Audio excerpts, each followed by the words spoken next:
wɔtena ase na wɔdwene saa nhyehyɛ yi ho ɛnra yɛhwɛ adwumadie no yɛhunu sɛ ampa nokwasɛm nie nyame nyansaboa akwabaasa korɔ no a ɔno baasa yi adɔm ɔno ɛna nyansa nyinaa firi ne nkyɛn ɛba no yɛnya nyɛ medical labs ɛwɔ baabi a na yɛni food sciences laboratories wɔ baabi a no na ɔno deɛ na wɔdesign ne lab no dada because onipa da sani firi dɔteɛ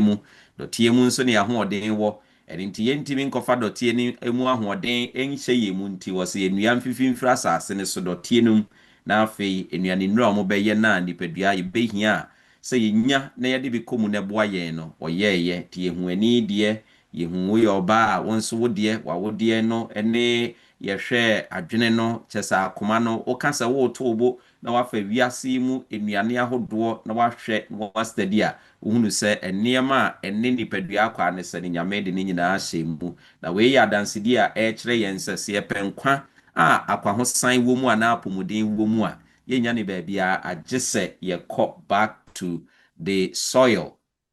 back to the foundation, back to the beginning. Sɛnea nyame de maa yɛn nti megye di sɛ wobɛma unrefined nnuane adɔɔso bebree ɛwɔ w'aduane mu sɛnea yɛbɛyɛ a ɛbɛma w'apɔmuden kae sɛ deɛ yɛdidi kɔ yɛn no mu no about 80% ɛkɔ sɛ ɔhaw de ma yɛn no ne yareɛ owuo deɛ obi abɛwu na mmom yareɛ ɛba a ɛyɛ asɛm ɛno nti yɛ health emphasis yi mu no ɛyɛ adeɛ a meda nyame ase sɛ manya mu kyɛfa na wo nso wanya mu kyɛfa na mekenkan biribi from the Forbes this renowned year paper na wɔhwɛ sikasɛm apɔmuden ne ho nneɛma na mehu caption no ɛyɛ m'ani gye yie ɛno obi bisa aba wasikyire kakra bi a yɛbɛka asikyire asɛm kakra sɛ w'ani gye ho a w'ani nye ho nso a yɛbɛka ho asɛm kakra wɔ se how sweet it would be ne da a ɛbɛyɔ abra America man de si hɔ sɛ ɔmo yɛ national law a ɛbɛma ɔmo ataxe asikyire dodo a ɛwɔ sodas mu no sɛ asikyire no the more a ɛwɔ soro no the more no ana tax bɛyɛ sɛnea ɛbɛyɛ a nkurɔfoɔ kɔndɔ so ɔmo bɛnom na ɛno na megyina hɔ nom kakra sɛ deɛ na nkurɔfoɔ yi mu kan na megyina hɔ nom na metie nneɛma kakra a ɔmo ka no ɔmo pa akyerɛ sɛ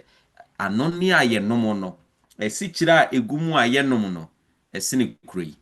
ɛyɛ nokorɛ anaasɛ ɛnyɛ nokorɛ na ɔmo hwehwɛ mu na ɔmo de bɛto dwa sɛ America has a sugar addiction problem no kwasɛm no that rivals our addiction to cigarettes a generation ago and it's fueled by the same kinds of marketing campaigns ana cost once ɛfa tobacco ho a ɔmo kyerɛ sɛ tobacco yɛ ɛyɛ papa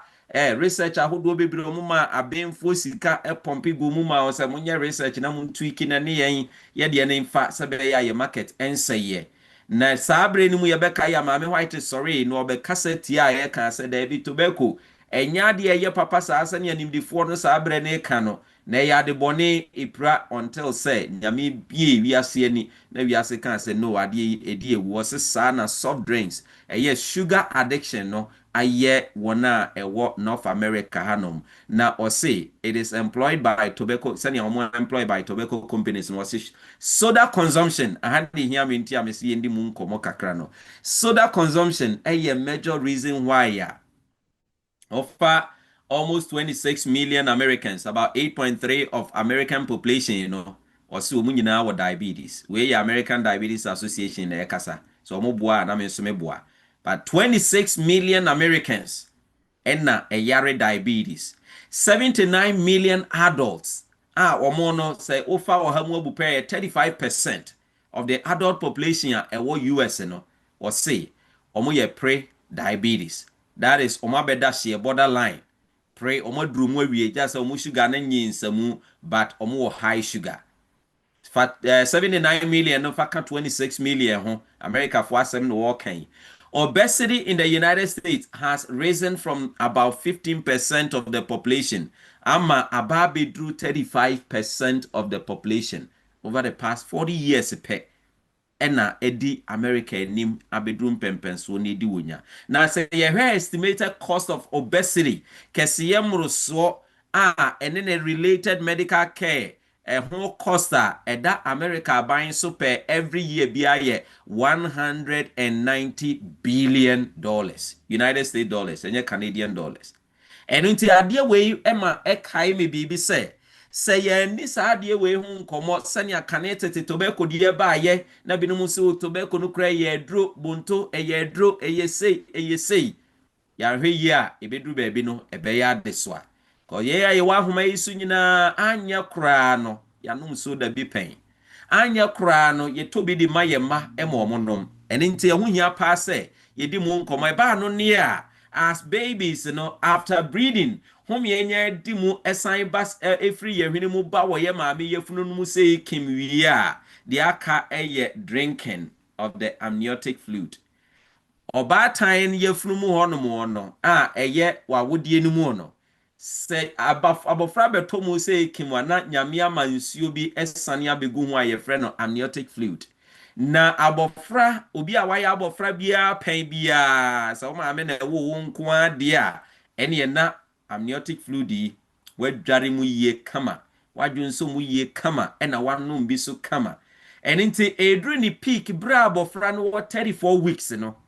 na saa brɛ ne 34 weeks no na ɛduru ne peak paa na baby no swim or move around the amniotic fluid no no ɔnom bi no wɔ home gum no wɔ dwonso gum na wɔyɛ ne sei ɛyɛ ade a ehia enti ano ne ansa ne yɛbɛwo ngɛ abɛtɔ asase so no na ade a yɛ nom deɛ wonim yɛ dada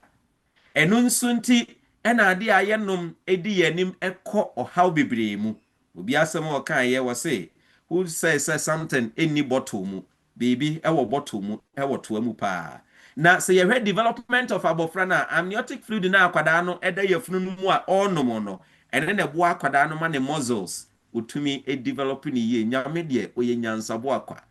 wode ne toto bibia ho enye yie ne bones ɛyɛ dompe betimi afɔm a egyina saa deɛ ne digestive system ɛna afei ne lungs ɛyɛ ahrawa ne nyinaa egyina saa period no a abɔfra no ɛnom na ɔnom na ɔgrum no ɛna ɛdeba na sɛ yɛwɔ akwadaa no bɛto hɔ no mu sei so nyɛ a after breeding abɔfra no bɛgu ahomeɛ awie no the next thing na yɛ physiological activity ana need a akwadaa no bɛ carry on no ɛyɛ drinking sɛ yɛnom adeɛ sɛ yɛ nsuo sɛ yɛ nufusuo whatever it may be no sɛ ɛyɛ liquid na whether sɛ yɛ nsuo ana other liquids no arrange na yɛhwɛ a food industry now placing nneɛma bebree and nature are provided nneɛma bebree at our disposal you betimi are selected from to take even before the last breath I will nipa bewuo na obegu ahome say no agya mu no aya no request for some mama me nsuo ana bibia ye liquid na me nom so wahunu bi pan a na wote ne American ya say but some drinks are ye nom no eyade a ema pomoden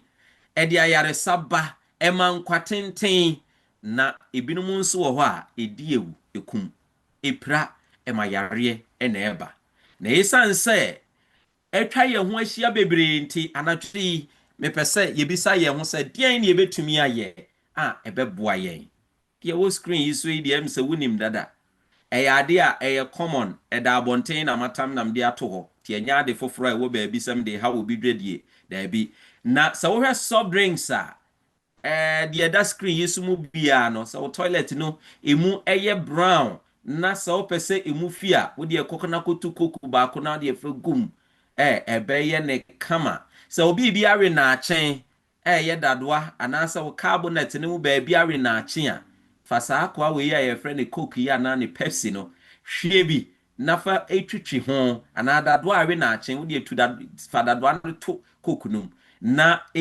ma eni bɛyɛ no hwere mienu miensa ɛkɔ nan yi na update ntomago pepa ho a ɛkɔ kra wo car terminals se corrosion aba ho na se enwewie asomu na se entimi nka nso mu yie na agya no afamu anante a ɛwɔ car no mu a wo de ahwie saa de we bi na fa gu ho ɛbɛkokoro na ayi efin corrosion ni nyina de afiri ho na se wo lose rusted bolt na se what the tum with the grease fa ho se grease wo ho anasa ntomago a grease agye ni nyina boss wo no hwie bi na fata ho oposa eno anu no ekọ eye detergent kese pa the pH was soft drinks more especially adofo mienu ya ye hu screen so no eye close to 3.4, which is highly acidic in nature. Now, acidity nso strong enough to say, so home pim now to say, baako na de hyɛ kokutua mu na kata so si hɔ a ebedi bɛyɛ na wɔtwe bɛkɔ akɔhwɛ no uhunu ɛwɔ mu biem na sɛ yɛ kaa nya nkwanhyia ɛwɔ yɛ man yi mu na sɛ mogya ahwie gu kwan so ne ade a ɛyɛ adeɛ wɔ yi a ɛna ɔmode kokoro ɛpepa firi hɔ no easy ɛman ɛkorɔ containers ne tanks akɛse a ɛsoa saa ɛnsa ahodoɔ yi ɛde kɔ ne mmeayɛ no sɛ emu fi ne yɛpɛ sɛ yɛhohoro a adeɛ wɔ yi a ne yɛde hohoro ɛno nti ɛyɛ ade pa na mmom ɛba sɛ yɛnom nso ɛho asɛm te sɛn more and more people around the world ɛna ayɛ so used to say yɛnom cold sodas ahodoɔ fizzy drinks ahodoɔ drinks a ɛte sɛnea yɛhunu wɔ screen yi soɔ no it is true say they may taste so good. They may be so refreshing. So no we are say who asisi so ho abao. Especially some eBay. Now kofa dia chilling na team fifiri say na who screen used to be. Now bogu ubua. Me ho atome. Yes, and ye feely. So refreshing. But ye pesi di mu enkomo kakra na ye the risk associated with consuming sa beverages way. And why many people choose this over other alternatives a bit to me aye papa ediama won. Obi kan say bi was say Coca-Cola shasi no produce na or ba market no. Na ne kan no kitua bi sa abere no so na nipa ya atea sa na omumu nye drum muro so. But the moment no a wo shasi say all market se no aba ebi wo a wo Ghana sisi a jinsamu wo ho ama sa wo malls ahodoɔ no a fefefefe wɔ Ghana ne nketenkete ne drive-thrus no a yɛtumi yɛ promotion sɛ ɔba bɛtɔ ebi a fries anaa ɔba bɛtɔ pizza yɛbɛma Coca-Cola kɛseɛ no ɛyɛ 1 liter te sɛ deɛ wohu 1,500 anaasɛ 1,000 milliliters na wode kɔ na wode agye w'ani na ɛduru holidays a ɛmmɔbɔ wɔ Ghana wokɔ hɔ a shops akɛseɛ ne nketewa yɛhu saa drinks yi sɛ agye mu ma ɛsiane sɛ ɛno na ɛkɔ so wɔ hɔ na ɛno nso ne amanehunu a ɛnɛ abɛtoa yɛn ɛwɔ yɛn bibire mu na yɛn nso a yɛaba akwantuo mu no yɛsɔ mu a yɛhunu sɛ yeah ɛyɛ papa nkrɔfoɔ no ma ɛne ɛyɛ anika na yɛfa soft drink na ɛde paa na yɛde yɛ soft drinks ne yɛ carbon dioxide gas CO2 mframa na yɛhome firi yɛn mu ba abɔnten a ɛnyɛ papa no anyame se ɛhia yɛn no saa mframa gas no ɛna yɛfrɛ no carbon dioxide na no ɛne yɛ dissolve wɔ nsuom ɛne na ubie nsuo no drink ne so anade saa deɛ no ɛyɛ the carbon dioxide no ɛna yɛde ordinary nsuo yi a yɛnom yi nso ɔmofa bi de ka ho na yafa common sugars ebi te sɛ saccharose ahodoɔ a ɛyɛ types of sugar ɛyɛ glucose ana fructose ɛne yɛde ayɛ yɛbɛde glucose ne fructose yi mu nkɔmɔ tiawa na acids nso yasan de aka ho ɛno nti na ɛnyɛ nwanwa sɛ soft drinks no acidity no yɛ so high. The most common no phosphoric acid and it is alcohol koto drink no a mesro ya kan label no wunti na omode bo ho na bisa ho sa de e komi mu e beboa me ana emwa me eniama mienu so obi adidi wonumu a ti na bible no kan se mo didi omunumu omunya nhema ne onyamo a enra me boss wo no se wonum ade e ko mu ana wudi na e ko mu a bisa ho sa e kwa ekoye den na ama me ida se be siesi ana e be sei. And it's all kind who na label ne say adie we betimi asay wo because phosphoric acid de wo mu no highly acidifying na wo hwe inorganic acid a highly acidifying pa ba ko a itimi ma o blood acid a sa phosphoric acid we ya fruit flavored ones and soft drinks are what one tend to contain organic acids free fruits mu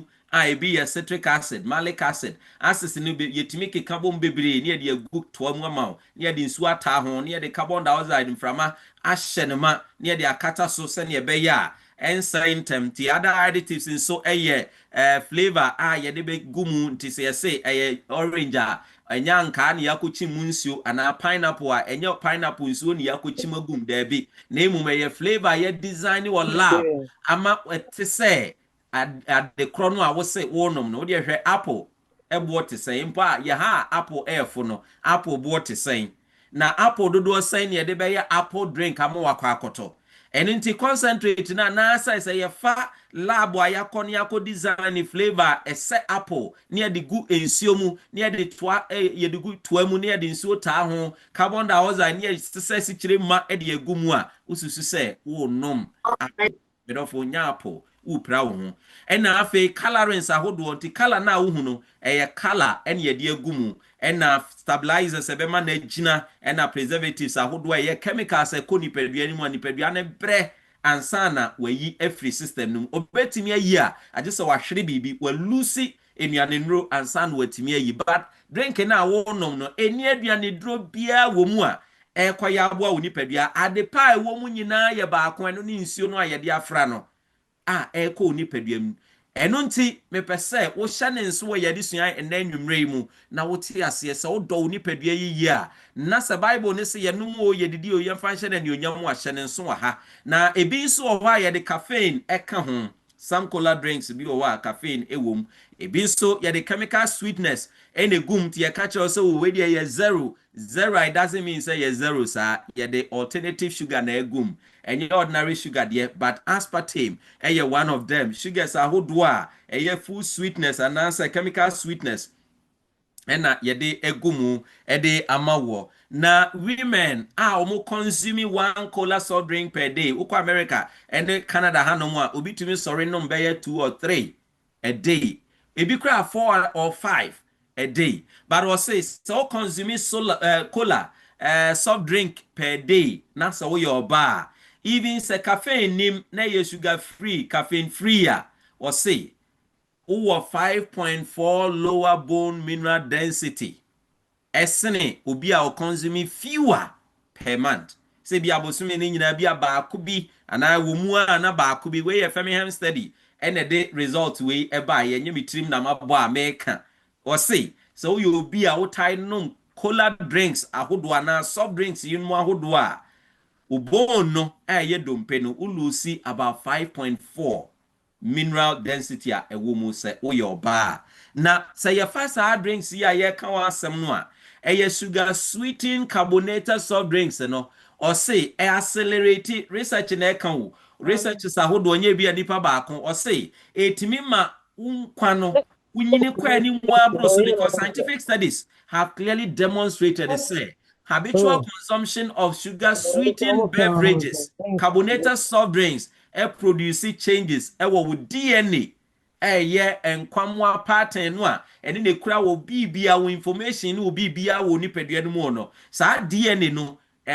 ma no age onyini ntenten ohare so na wasesa ofa about 330 mils and 12 ounce baako na kind of sugar sweetened yade asi kire na afra nsuo ne chemicals na yade agutu amu ama effervescent ones no a yade carbon dioxide na hye ne ma soft drinks kind no cola drinks included any all soft drinks asem ene ye ka bomu no per day a was say a shorten o telomeres telomere ne yeden chromosome no a link to the longevity obia obetimi anyini ache bia no sa chromosomes no se omutumi anyini eboa wo na watimi anyini aduru ho in a proportion I was say so okay kambo mu a etimi maudru a rate of about 4.6 years and 5 years and it say you be a what time nom soft drinks etimi te won kwana so by 5 years which is 4.6 years per the research senior omode maye no now this acceleration no accelerated cellular aging no produced by a combination of enema bi tie ha no ye mame combination ye sugar esichire ye de gas afremu no eno na ma accelerate o cells no so mo be age na wo manyini ase enkwanna anase wunyini rate anyame dia ma wo no say predispose we bie kwan de to ho no mo de ma yes bama ma ne ho kwan na tefre wram ebie kwan ne de to ho man tefre nya kwan wram ntefre ni bi yeden degenerative diseases they say diabetes ubie kwan no a obama no kwan beda ho a diabetes beba be wram heart conditions beba be wram cancer ye kokran beba be wram remember say chemicals no ese kire no ne gas no a yede afra ni nti se ko nipadua ni mu a nipadua no foreign de ma no nyame and designing nipadua no for such chemicals Enti se yɛhyɛ ne yɛ lodi de gu yɛ mu a ɛyɛ adeɛ ɛha adwen. On the other hand no so hwehwɛmu kyerɛ sɛ yɛnyame a wɔyɛ nyansabo akwa ɛnura nkɔmmɔ no a yɛdi about juices a ɛfiri ɔbɔ adeɛ no ansa no sɛ yɛfuru juices a wɔn juice wɔ fie ne mmom anya abɔnten deɛ a yɛde sugar ne nneɛma asɛe no sɛ ɛyɛ adeɛ a wonom a anaa wofa a wɔsi it is able to increase your longevity of chromosomal telomeres no na a result in improved longevity. Ema ubenyi no na still na wahoɔden egyina hɔ. Ebi so okay, any say diet. What about the say diet one? We dey si kyerɛ nim, we nim ɛno nso so well, I drink diet soda. Enti enya hwe ana it was zero sugar and say zero calories. While that may be true, no, the sad reality I'm a person what you see and then you really say often no chemical sweetness no a gumu to say aspartame, cyclamates, saccharins, and a sulfame K no a yedi gumu no and sucralose no a ye loadi edi gumu no because you say a zero sugar ne does not mean say a citrine sweetness in him. Adeɛ no ka enwono ɛyɛ na wotesi ɛyɛ wo de it is because the sugar the replacement ɛna egum na ɔmo no kra ne yɛ dangerous, very very dangerous and are not good for your health ɛwɔ kwan biara so. Numerous studies bebree over the past several years are indicated reported the links between diet soda and weight gain. So be so with the diet soda emma kesiye emma do mpese omu yedra low calories ubetumi anom emma ne kosoro, diabetes emma ne kosoro, heart problems, dementia and a stroke ni nyina emma ne kosoro eye pa. Na our human body no say ye hwese ne nyame design ni pedua na ma ye no a between 25 and 35 years no na woni pedua na start say bone udompe enyini biem na ni nyini no apem. Na se pem wie a ede na eye dissolve bones ne hyase every year bia na enane anana say na dissolve enti dissolve so free hin na eba wo urine emu eye jonso depending on the type of acidity of the foods a wo fa no so unuane a wo die no acids edoso wo mu bebre a de eba no na all the dissolved calcium compounds no tie ha yie mame they get accumulated in your arteries no aye droben no aye ntini ahodo a emoja enam veins no a emoja no nam skin and afa tissue organs ahodo no na affected the functioning of your kidney wasabo no na it assists in the formation of nyankrofo friend say kidney stones say ye hyene nso na so wo hwe so wonom these chemicals nyina ko mu ana wabisa wo say edie na eye effect ana impact nya wa akoma no so na WHO eka bibi say okoti bibi mayen ema ode kire wiase nyina we ye wiase nyina kuba tan a ohwe apomuden ehun kransem eso. How many diet related non-communicable disease deaths could be averted or delayed if Canada for reduce their consumption of calories derived from free sugars intake? We studies ahodo omo ye we Canada ha na omo kire se sania yesi efa ye niema a eye ye nuane ene ye sugar ahyemu ma no high free sugars are a major source of calories what your diet mu na we say contribute to non-communicable diseases ahodo. Na WHO recommended say you reduce free sugars intake to less than 10% of total energy yenyano every day. Leading Canadian health charities urge renewed federal government leadership on non-communicable diseases. Now almost say every year Toronto more than 150,000 Canadians die from 4 major non-communicable diseases. Number 1, cancer. Number 2, heart disease, stroke. And number 3, diabetes. And chronic respiratory diseases. Together, these NCDs, 88% of all deaths in Canada are due to NCDs, non-communicable diseases. Nyarewa, emfri obi nchen, enko sign will be na ekum. Lifestyle. ene de brain no ebi te sa akoma yade cancer kokram yade diabetes asichire mu so e wo ye nipadua num ena response responsible for 59%. You find nipa wuo na so mo ye 100 out of the 100 na akoma yade cancer ena diabetes nko a efa mu more than efa ye to test cra because about 60% in of all deaths Canadian health organizations ene kasa kire yen ene nti de ye kan nya de ye bo yetirimu se ye ka bibi esi kire nasem a ye ka no mo ani nko ho refined sugar erobe wo body no of the vitamins any minerals a nipadua ne hia because oni ade pa wode ma wo ba wono nko asa ne ayaye no no ko nipadua ne mu a ontumi nyina ese onya obi de free radicals na nra ne ye ka wo ho asem no wo ko wia obi de no mo ono nso ye destabilize na ono nso ka se okay bi hia obi de nti woni antioxidants do do wo nipadua ne mu pe na asem na abafie na ewia sa minerals no any vitamins ne de free mu a na ede na pie na asai na ekọ this weakens we immune system na it make you more likely to get sick ti esichire esichire fita esichire ayapo ho mesrewa two ho firi ho 80% of NCD deaths are from 4 diseases: type 2 diabetes, 1.6 million cancer, 9 respiratory diseases, and 3.9 cardiovascular diseases and no respectively 17.9 million people and ikum one Lancet, the prestigious journal your friend Lancet on also the reporter what they ebaye no enti yadi here so wosha in 1700s anymore no fat ne carbohydrates omode omo nyina bebo mu together ye baako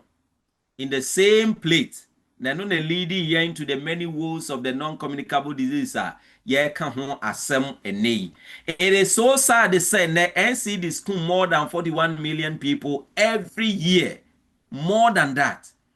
They accounted for 71% of all deaths in wiase nyina. Se nipa 100 ne wu wiase a emu ohamu abupen eduoson baako de NCDC na de wom koye. Now prevalence of NCDs is estimated to be higher than that of infectious disease what Africa nyina put together by 2030. Lancet na ekasei. Lancet asemwa wode ma ye no. Now cost of metabolic syndrome conditions ahodo no. Over diabetes type 2 a metabolic syndrome condition. And a heart disease in susa lipid problems quiet so cholesterol costro say ni nyina metabolic issues, hypertension or high blood pressure a metabolic issue, non-alcoholic fatty liver the same, cancer a metabolic issue, and over polycystic ovarian syndrome any dementia omunyina no adia we and de eba the cost we say the cost of metabolic syndrome yaboboso no 75% of the global healthcare ekoso ewu wiase enyina. And until non-communicable disease a challenge of epidemic proportion. In fact, ekosro pa thank to me sorry near kasa ewo ho. Fat any sugar, carbohydrate, fat and carbohydrate are put one together no any creates a problem no ye ken. Yes radie any carbohydrate ye ka wo mo fra and this a problem ne ba na sugar because of its composition senia what the laboratory na se me kohwe ni suni ne ban ne senia oye na ade a ete no a eno na twamfoni ma yehunu se ade a oye dangerous. The only food that why your planet yi so aye wiase ha why both fat and fake carbohydrate at the same time sugar so the fita ya hu screen so no. Even so offer fatty fruits it is a coconut, olive, now offer avocado they have no carbohydrates. There is no food on this planet according to scientific research both fat and carbohydrates at the same time. It is either say a fat and answer a carbohydrate. That is nature. Senya onyankopon ahihye nyansabo akwane hihye no. Wan fa carbohydrate ni fat no amfra amayen. Now that is how what God did. The only exception yehunu esichire no ni sugar. Na me chire mu achire. Where is the fat in sugar? So first structure of sugar scientifically sugar 2 molecules. Glucose is not the sweet type no there be glucose na wo mu no enye de ti na wo die si kire wi ato da bi atese de enwo no ewo wachi fructose no nso a ewo mu no eno na ye sweet and ye very interesting edema ye say ye be die no it is the thing we seek and crave for, which is the fructose part no. Now so offer glucose and fructose no they are not the same, they are very different. Glucose metabolized by all organs of the body. And it is a the made to screen so edema wo ewa heya kire wa mo hunu say osha ofa glucose no a eno na hunu say ya tro ni G no body organs ni nyina obi atumi ye ne ho adwuma ema ne yeyie. And it glucose ade a na adwuma ye no enye den. Every single living organism on this planet ebetumi digest glucose amana yeye akoko ensuo mu moa ene abode a etiase a omuwo glucose biya no ni omutumi eye ho adwuma metabolize mani yeye. Glucose is the energy of life. To be here glucose 80% of the glucose no eye ade a metabolize by the body with only 20% or hamwa bu pe aduonu pe ene go through with liver. Tie hano ye mame na hana danger no ewo no. But sulfur fructose on the other hand no, it's not glucose. Fructose no koni peduani mu a only it can only be metabolized by your liver. Ask any medical scientific person bia obeka chiro doctor bia nurse bia why human body bia edi ho adanse say fructose can only be metabolized in the liver because only the liver no and it has the transporter for fructose nintino a hop and it me metabolize and na eyam na eye na dwuma na etimi yi free all the fructose no goes into the liver 100% to senia uhunu ye enti se ni nyina ekọ 100% dia ene na glucose fructose no say na 8 100% ni nyina ekọ obrabonum na akọ adwuma. You overload your liver and that is where baby a o robe ni peduano enti yenhwe disease of alcohol aye ensa obi o ha o se me nom ensa ti ensa eya de eye alcohol disease e bi nkame but obiara ohwe chronic ethanol exposure the onyano so we too exposed to fructose exposure and also so obetumi anya bi. Disease of alcohol and the disease of sugar any obesity are the same. Fructose any alcohol can both be nutrients. Alcohol betumi aye nutrient at some point in time and it how do ye so na fructose betumi aye nutrient at some point in time. They supply energy. Ade supply energy e de ma wo no sankrofo mienu etimi ye omo ye natural, they are natural. If you are starving na say e komo awewa woni di be 7 days 8 days e ko 1 month na why ye mre e da ho ntumi nya hwe ya we deplete all the glycogen no e wo ni pedua no mu because you just run a marathon wa communicatente ama glucose ni nyina ayira. Fructose and alcohol can be used to rebuild it. Now, a build it ema wo energy stores no ever so fast. In which case, they may not be referred scientifically to as toxins. Name sa wanya ne sa dia. Na we used to, but energy level ye high. Ubi bia ye okay. Ni peduani nyan yo hia nyina na sa still wo expose ni peduano edema fructose bebrea. Ebema hypertension. Myocardial infection infection akumayade dyslipidemia and pancreatitis cholesterol and pancreas yare and obesity, hepatic dysfunction, that any fatal insulin resistance, habituation if not addiction obey so habituated to sugar and now fructose and it is shannon so now who say if you are not running a marathon then what your liver cells do then they say with both fructose and alcohol then they say turning no into liver fat. Tiahaye. Se enya marathon no wako ena wako di sugar. Anansa wanom ensa. Ni pedua no enya komu wi a wa direct ni nyina se kobreboom ono na ye na adwuma na se brebo no so nka ensa ka was okay ene e medane into srade na wa ye ne fat e di amount na afi ababe ye toxin. Some things say adding sugar to food does nothing except increase your taste. Say, what do you see chile to aduane mu a The only thing I am on say my taste no catch a maso yo de be. It is not true. When you add sugar to a processed food, what the processed sugar, I can't process food be an now we you kill it. It is killing us. Edi na edi. Any food that says low fat food no, obekomo no, omo the sugar, high sugar, and the compensate mano. Enti sa wunya wo yine na wo kan ho a aya na wahwe wo label no na hwe oba ha ye choba ahodo no aye wo ewo ye man mu ha no say ye nim choba no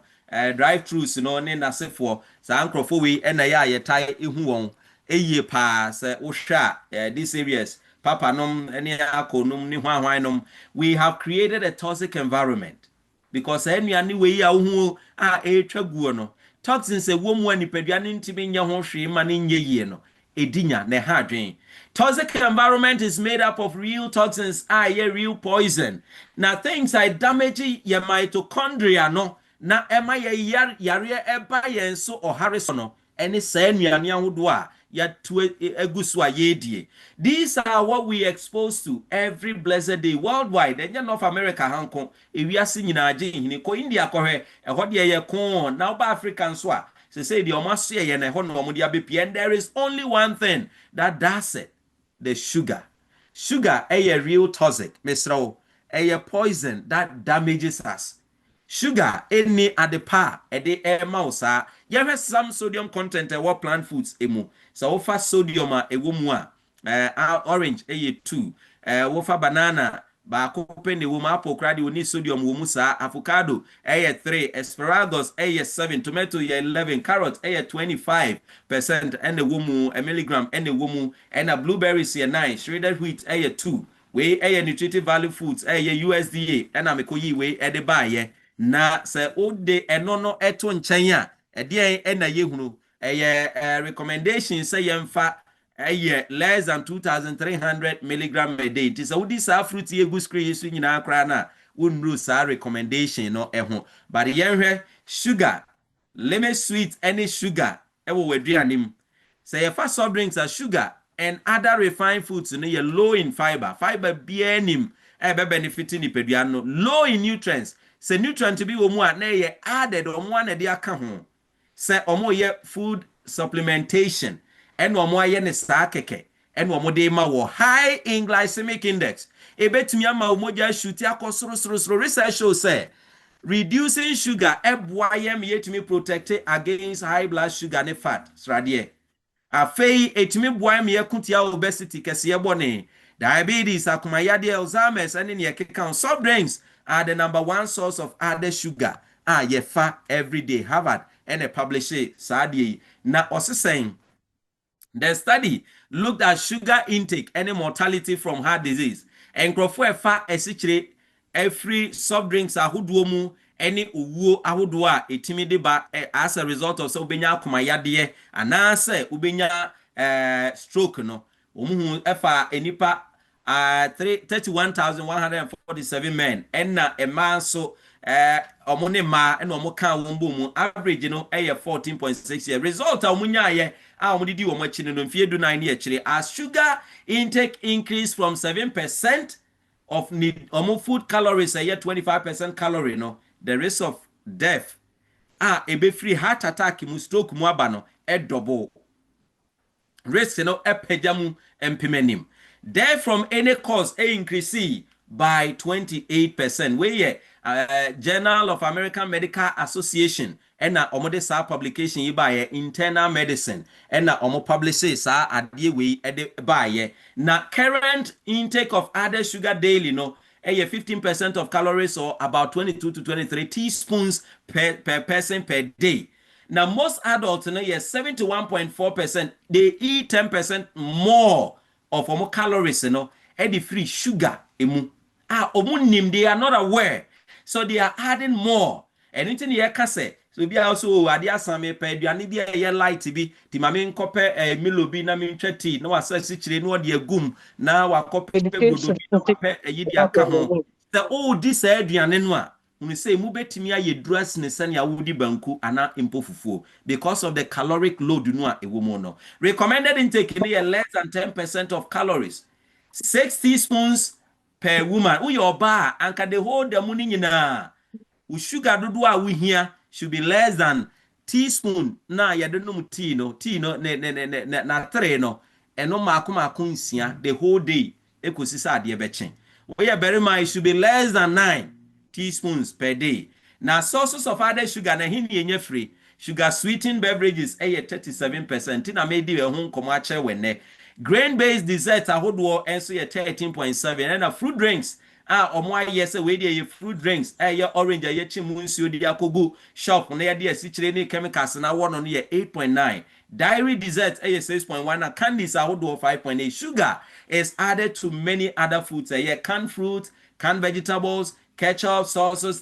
snack foods ahodoɔ coffee, tea, cocoa anyone na aka nyina. In fact sa okokofa wo tomato paste kra na kenkan ho a sugar ewum ya ade sugar e de kan ho enyama bebre including spices kra ye no sugar ewom no eye bebre enti sugar ye die no edoso me pese me ma briefly na wunya emunti ase ofa cookies ya re we small mienu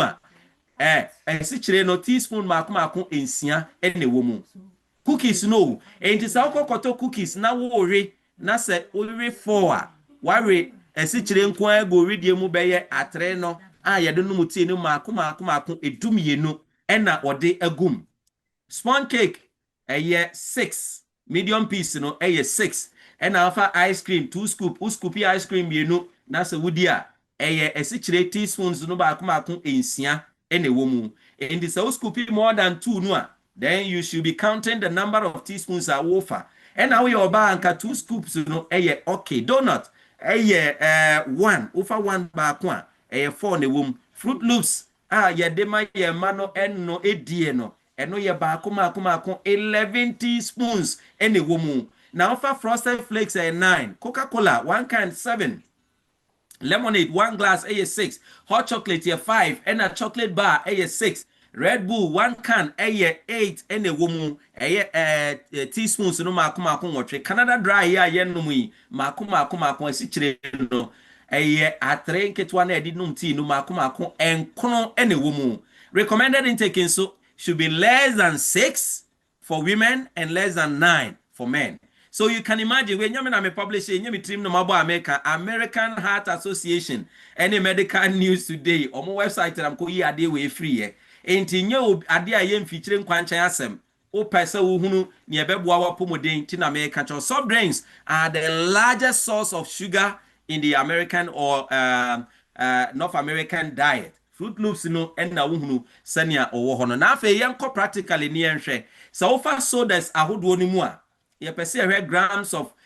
sugar ewo mu. Coca-Cola 39 grams, Pepsi 41 grams, Mountain Dew 46 grams. Website na wo no kwa o de ni nyina betre ne pictures ne ne bibia. Sprite 38, Dr Pepper 40, Fanta 49, Root Beer 39, Ginger Ale ye kana semi 32. Odi fa ginger ale na kan ho. Ope ginger drinks ani ye ka se ginger ye ma wo no a wa ko twitwa ginger na fa gu nsuom. Na no a ana no anso hye na fata ho na fie wa de na wo de wo keto bi fra wa ye ginger ale no wa de eno beboa wo dan we ya ye de asikyire na ahye ne ma na ginger extract wo mu no enra 3 ba ko kitikiti bi o kenkan omo kan no ho a ewo ho nyame na meka omo de ni nyina ma o fa energy drinks a eno kra de wo soro Red Bull 37, Monster 54 grams and a Rockstar kekane nyina bom na hwe ba bia ede wo ekro na ye fa fruit juice no so ya ton the market no a na fam sa per 8 ounce cup no uhwie cup no 8 ounce ba ko a de wo hunya nie orange juice na wakwa akoto commercial one no 21 grams of sugar ne wom 24 ewo apple juice mu and 36 grams grape juice, cranberry 30 na ofa pomegranate juice 32 keka wonyina bom tomato juice ena ne de wo fem na fa sports drink omonso de ena hu o screen so na mrenti mebobo bi atra na yakoyanim na hwe 1 bottle 7 of cold ono no wo soro ho no Canada higher product entina me de ye mfeso ama wo no ye was 17 grams in the womb, which is about 34%. Auto akan sana etie. and it is offer 4.2 tablespoon and then you measure so person who 1 gram no gram no sana echere and to multiply by 2 2 sevens and 1 bottle mu and into na my times 2 no unya esichire dodo ewo mu no 8.5 into fa sa bottle no ba ko na wonu mu wi a esichire no a 3 tablespoon no mako enkron and na wabo agu widiem and na wo hia less than that 17 grams times 2 no 34 ade a ewo soro na ewo soro eye na me kohwe fuse so ono nso ne de to say iced tea ono so 29% 7.25 tablespoons and the woman tea fa esichire no mako a wo no mako mu no 8.1 teaspoons and a winya ewo mu caffeine ewo mu 16 milligram na yefa bottle of Gold Peak ice nso a iced tea ono nso 547 mils no so nkwa atime yire wo hono ade we ba ko wi a 43 grams of sugar and waboagobo, which is equal to 10.75 teaspoons, which is about 11 teaspoons, and a waboago medium. Tiadophonum, near Kane, a yadi here. WHO say the globalized marketing of unhealthy products and the open way for the entry of the rise of lifestyle-related diseases, non-communicable disease, or say they overtook infectious disease as a principal driver of global deaths, mortality, unhealthy products, it is a cigarette, and about alcohol. But you hear me, I di hun komo wa ha, edimutintimai a sugar-filled beverages. And was say, and foods that are rich in fat, and have a sugar, and salt are very powerful and persuasive. No mu kumye. And into me person ma alternatives and numeri na mede esie sani ebeya ubi to me afa ho adwen mo fa nche me say koye nim kakra but moma menye ne saa na ye bebie da na ye didi enkomo na afi wo de won semisa no aba ama yen so open the best drinker ubenya so invigorating, very good, very excellent, hydrating na electrolytes ayemu ma woko China shops ho no mo akube wo ho kona ko tobi nanom ade a eboa ye woko Ghana yere ho nanom kube nsio afei me ma we say decrease sexual drive obi o wa semi sexual drive ne kofem to no akoshe dudo ene ho niema wo de kasa de ebom pomegranate fa ba kon na afei wa fa pumpkin seeds tablespoon ba kon na wo de maca root aka ho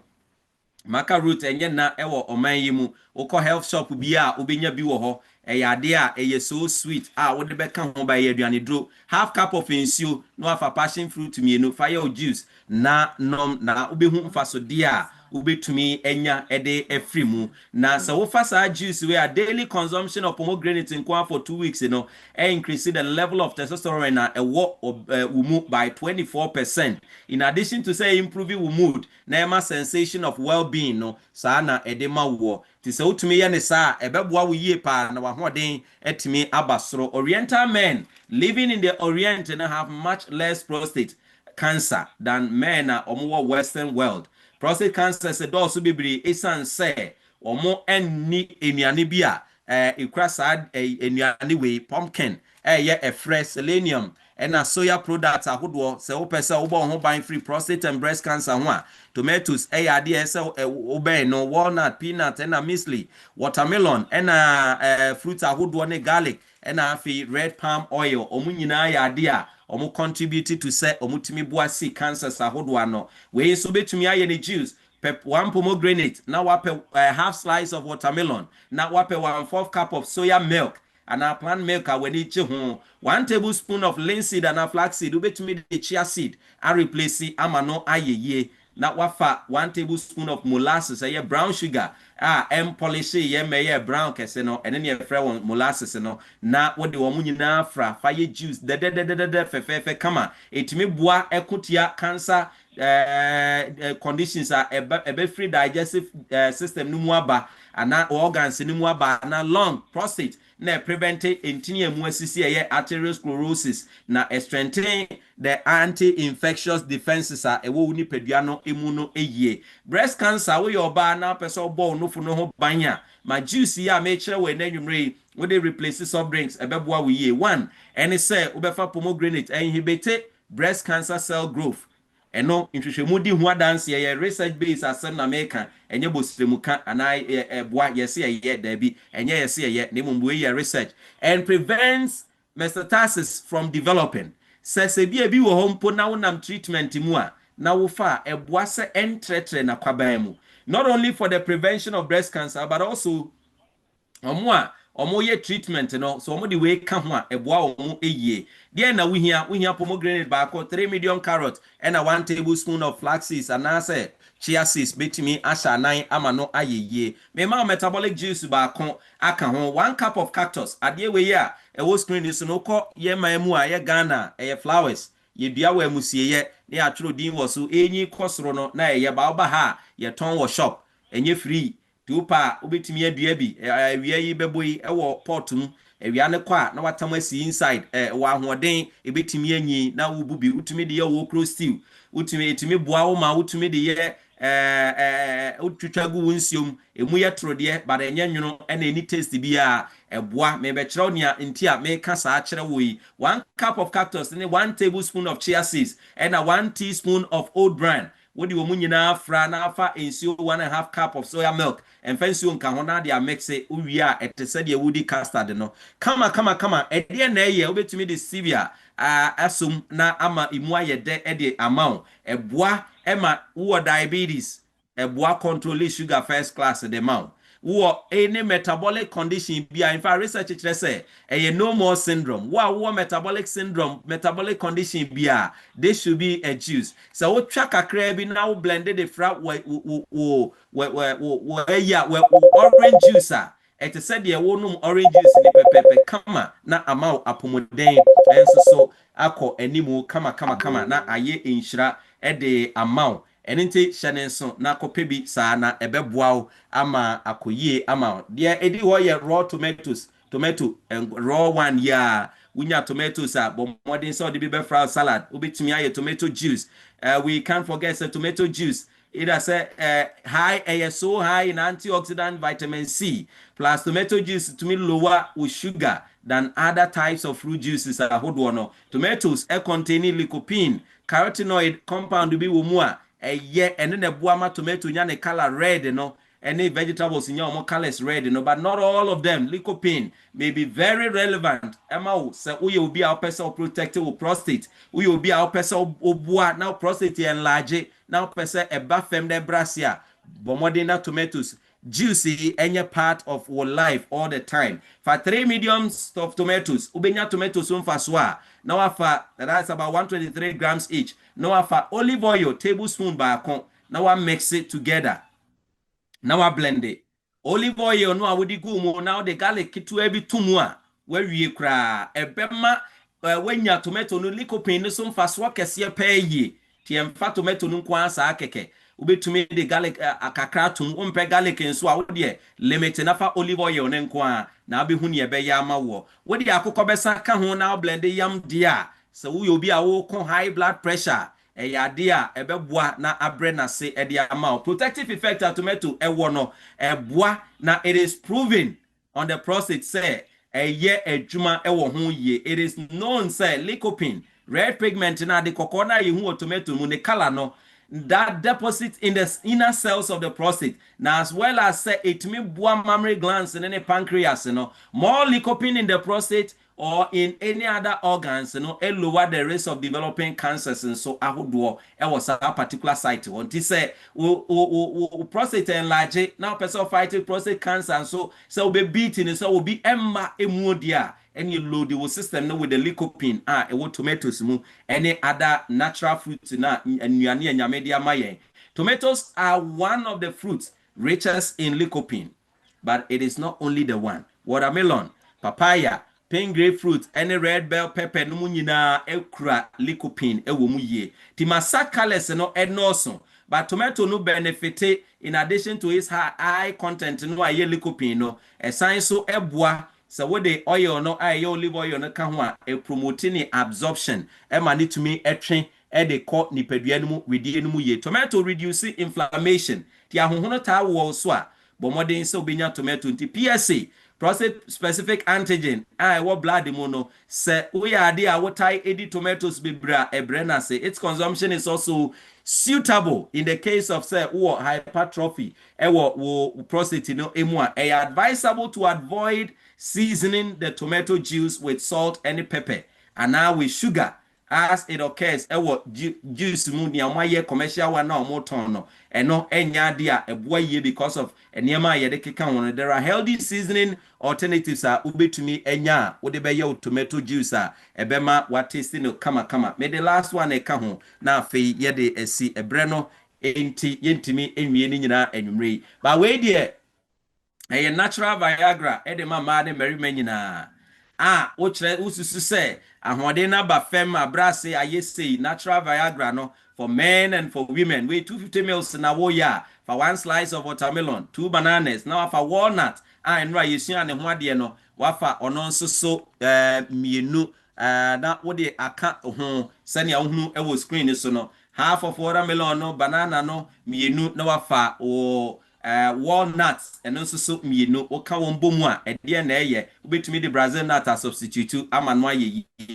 improve penile blood flow and a natural Viagra smoothie because I improve penile blood flow no emma and asidanka the notable property was 3 ingredients imu watermelon a citrulline content share watermelon mu no a non-essential amino acid na a promote blood flow to arteries no a sabio ewo oberima ehono ede mau kama na sawudi no so to nchen a watermelon so good source of lycopene, the same protective pigment no a eboa prostate cancer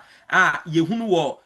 tomato mu no the same thing ewo watermelon mu. In addition no eboa eliminate toxins ebro ahodo ede free efa o junso mu besene ko diuretic and your friendly depurative effect in so crabby. Banana is rich in potassium and to contribute to maintaining your arteries in good condition. Kaisa oberman so enye dua ne shem and enye dompe ne shem eyentini ene redie ene nyame aka afra. Enti sentini no emu anya flexible na moja ntimi ani akonia ba yie wo mu a ubekwa konom adonko bitters na wepra wo ho at the end of the day ubekọ kodwoto a emfa so pa emro ba we die eye obo ade no akwan a wafa so de siesie wo berima ye ene wo ba ye no wani atumi age wa ware mu ewo wa brabo mu na rich in potassium no contribute to maintaining the arteries in good condition, rich in vitamin B, very necessary for our bodies energy performance. Nti wo gina wona so a jai wo yere bebo ne nsema ma aduane o ye ma onra na obetum bibe kan wa ma. Walnut, one of the foods rich in arginine na saadie we ye amino acid vasodilative effect krano increase blood flow. Ekwa wadwene mu ubrain mu biaya hodo nyina mu a oberma yemu county all of the above no wo ka wo mu bomu de ye natural Viagra smoothie we ya de ye de ma won ne say ema moja atumi fro efa oberma no mu de afru san ye na berma wagina wona so aye berema yie enti efri na ekro enkopa donko bitters enkoto first aid obi me aid first there be ubetimia aid wo ho by changing your lifestyle and by eating well. Likewise, it predisposes a better sexual response women. It is for both men and women. Not like drugs. Enable erection. No yankai unu say. We no dear ya prescribe mayenya echire wo bro echire wo how. Nanso natural one and yamedia ma ye dear a bro bia any echire ebetumi aboa yen na yetumi anante timeja juicy na afei mede asemtiawa aka ho ochena bi ameka carrot de e de akere ba kakra mede wie wo anadwe ne se Yesu ka bibi e wa edisem etire edunu ba akonchemu nsia nam John so say, and he said unto me, it is done. I am the Alpha and the Omega, the beginning and the end. I will give unto him obi a oba menchaya su komode ni biara mema ni nsuo ni bi na wo se nsuo no free of charge. Free of charge. Adumdum ye ne nya kwan ne ye beka nsuo ho asem a ne ye beka ba ene de nya nsuo ho asem ne ye kan ti John 7:37 ekosi 39 no on the last day of the festival na Jesus sorry na wo china na ode ne kase tian mu se obi biara su komode ne no omra me nchen na mema ne nsuo ni bia nom. Whoever believes in me obi ogimi die bia sani atrosem no aka wose nkwa ensuo be fifi efre ni mu na atene e de akwa afofra abrabom se yasetena mu yebetumi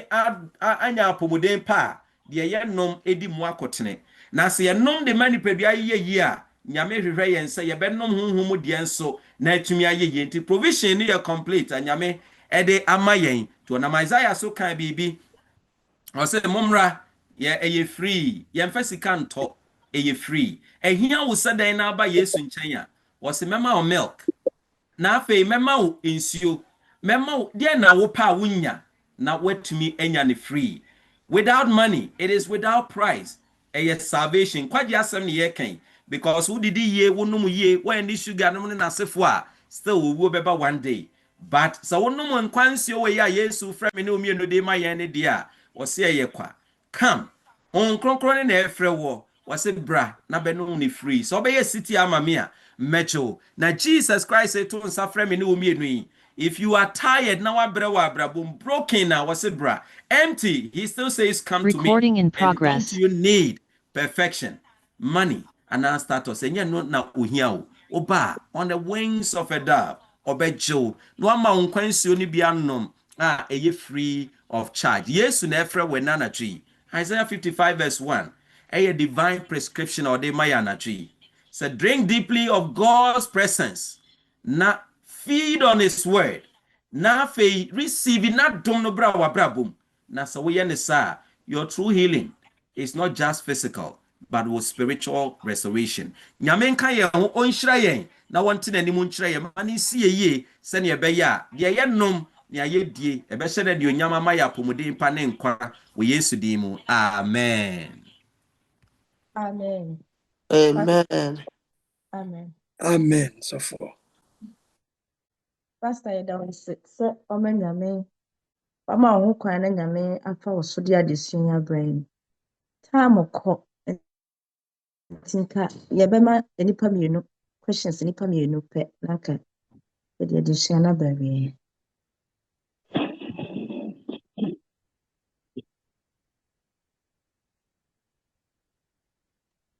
Do we any questions?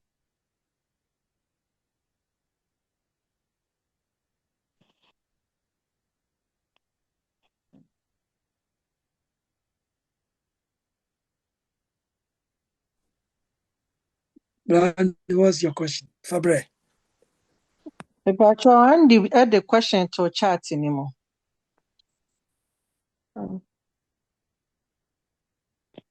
The question. Okay. And the question. Hey, well. Or see, Pastor, how do we reconcile the biomedical ethics of a healthcare system that treats metabolic syndrome as a clinical priority, yet maintains an institutional architecture that actively facilitates it? If we view the hospital as a chaotic environment for healing, does the presence of ultra-processed, high glycemic food products on the premises represent a systematic failure of preservative stewardship, or is it a concession that patient autonomy outweighs the hospital's Right, mame monitor fa yebre no ekonti nyame pa Friday yebedo mu asuko yebebie kwan na ensemisa hodo bia wo fa adesua yesua no no yetimi ede abeto dwa badan di concerns no se mekan meti ase ya ne tofa bo nyina mu ni se yama hospital na ye bia ya yede sa na hospital no mu nim so se food industry na ya no mo anso na ma yare yi ba ade nti na yentimi enhwe efa ethically no kwampa ye betimi afa so anka be ye na ade nti kura so na ye se ye de ensa no beba besi shelf ho ne aton ana no ne ade bi a ye die bia ye se Food and Drugs Authority for no atimi ahwehwe mu e na o ma approve na o ma pass se yetimi di ma ne ye na ye de aba nti ade nti na ye de ba eno so o mu nim se wo haw na omoma ho kwan ema eba market de mechanic awa ede ayi and the asemisana no eye simple ene say eye food war kai say deɛ wɔno ɛyɛ hospital no ɔwɔ ne mfa so a wɔgye wanyare ankɔ a hospitals doctors a yɛtre ne wɔn nyinaa wɔnyɛ adwuma nyɛ nurses nyɛ adwuma nyɛ nti atwa sɛ nipa yare yɛ den a nipa bɛ yare na saa na food industry no nso so ɔno nso ne interest no wɔn wɔni the medical interest no wɔ mu sɛ wɔnyare anaa ɔbɛ yare ne hia no na mmom osika ne hia no nti yɛnhwɛ no from this point sɛ nti ne yɛ say wafa wapɔmuden ɛhyɛ wo nsɛm because your health is your wealth a yɛdi mu nkɔmɔ no yɛbɛka bɛsi so ɛno nti ne yɛde ɛno na ɛto yɛadesua no ɛtiri soɔ no it is a wamfa wapɔmuden anhyɛ wo nsɛm na wanyɛ selective eater na afei wanyɛ nhwehwɛmu ahunu nea wodi ɛbɛboa nea ɛmmoa wo a food industry no ɛna ɛbɛdetermine de ama wo but food industry no government ne nim ɛnso ɔno nso making money from there ɛyɛ money making machine wobɛkɔmu no saafoɔ no nyinaa no ɛhyehyɛ akyire bebree enti wontumi nkɔhyɛ mmara a wode bɛba bɛtia tobɛkɔ baayɛ a ne yɛka ho asɛm tete no wohwɛ a ewiase nyinaa gye to mu sɛ ɛyɛ okay ɛyɛ dɛn na afei akyire bɛduru yɛ a tobacco yɛsɛ ɛnyɛ okay na ɔmu nya so sika pa nnɛ koraa yɛnim sɛ tobacco ɛyɛ poison ɛyɛ deadly ɛyɛ dangerous na ɛde yareɛ bebree ba no yɛntumi mba ne tobacco completely na mmom yɛsɛ yɛnyɛ label ne ɛmfa ntoɔ sɛ adeɛ wei wo nom ɛbɛma cancer wa a wɔpɛ no kɔ no akɔtɔ nkurɔfoɔ da so nom Canada ha anka nimdeɛ dɔɔso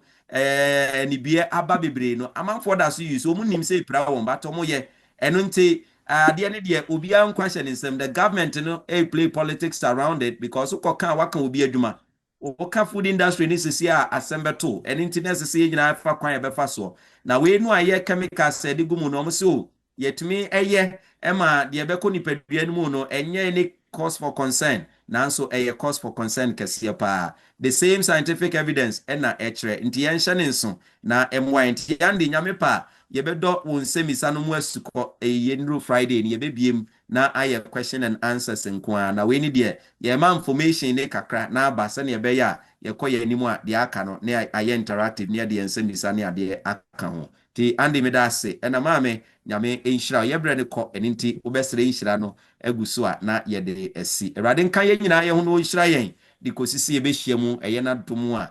ɔkyena anwummerɛ na ɔwɔtwe Pastor Eda ase. Nyame nhyira wo nso sɛ wama yɛn nhyira. Mɛka sɛ doctor bi a yɛ na metaatie no. Ɔse wokɔ grocery shop a stay away from the house.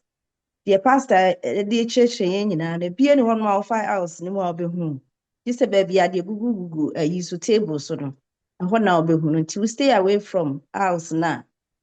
Asɛ ɛbɛyɛ limited sɛ wobɛkɔ akɔpeke biribi a ɛmmoa onipadua no. Nti yɛn stay away from the house. Yɛbɛfrɛ na da Collins wɔ so. So ɔda so wɔ so a. Ɛnyɛ sɛ ɔda so wɔ so. Okay, ɛnna Mr. Obetumi akɔ mpaeɛ ɛhyɛ so ama yɛn. Na announcement after that na announcement bi wɔ hɔ. Agiri for mpacha of my own pie. The whole tomb for enumerate yadawase, Adom Adoye Mubro, who are number 2 me no adon so now the Adom Yen. Yadawase say, Jumre, when I was so for so a trinia being siso or coin a bit me a faso. I did in Nipedia, etimiasis in Edin Kumbini in Shraba. If I saw said the honor Makwaso, Eddie my yina, my emfa, Niemfa near Juma. The area who said the air quiet num. Any yedi na family bra yempo etimi kofa yare ma ye ho nanso ye fa wonyame wakwan so ne ye city ma wonsem a wona makoa so de kyerɛkyerɛ ye a ɛbɛboa yen ama yasetena ayi nhyira nti anwumre wodi ne wadom ma etimi ba ala so nyina de ho hyɛ wonsa wona wantimi ama ɛwade fa otumi ne wadom so na ne fa wakoa so de ma ye anwumre yi no yeho a entranka wo menyinara anwumre ye pɛse ye bɔ mpae de wasɔfo sa hyɛ wonsa bio Who are found shred wadum no gun so. Impo na watch him bra in who see was all stretch a pom dear when she. Rafa home cronkons or transia. Near him out maybe a for 2 min wadums and fathers and the fadumi. Shishra or mat name po was saffron so Moushra no adoya stronko and count. Medumedia ye and fench near dum ray, and you may free with Numako. Ready is your slow and semi dominium broom.